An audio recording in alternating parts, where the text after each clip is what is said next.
Խափանման միջոցը երկարաձգվեց այս առումով, ինչ կարող եք ասել, ձեզ համար սպասելի էր այսպիսի սցենար։ Իմ համար սպասելի էր, որովհետև արդեն կանխատեսված էր սա։ Եկեղեցին է հիմա թիրախավորվել իշխանությունների կողմից, սկզբում կռվող տղաներն էին, հիմա նաև եկեղեցին, ինչ կասեք։ Աստվածաշունչը չի արգելում խրախուսում անգամ առաքյալներին ամուսնանալ։ Սա մեկ է։ Երկրորդը,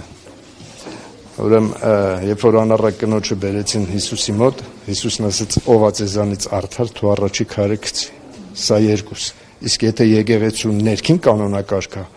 մարդիկ ուխտ են արել Աստծո հետ, նրանք Աստծո հետ գործ ունեն։ Ոչ մեկ իրավունք չունի իր քիթը խոթի։ Մարդը մեղքա գործի Աստծո առաջ, նշանակում է Աստծո առաջ պիտի պատասխան տա։ Ով եմ ես, Տեր Հիսուսն ասում է, ով ես դու, որ իմ ծառային կդատես։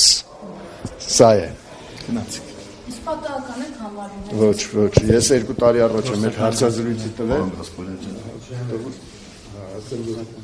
2 տարի առաջ այդ մասին խոսել եմ, կարեք նայեք, եկեղեցու վրա գրողման մասին։ Լավ եղեք։ Սերոք ջան, Աստված գոհ է, Սերոք ջան։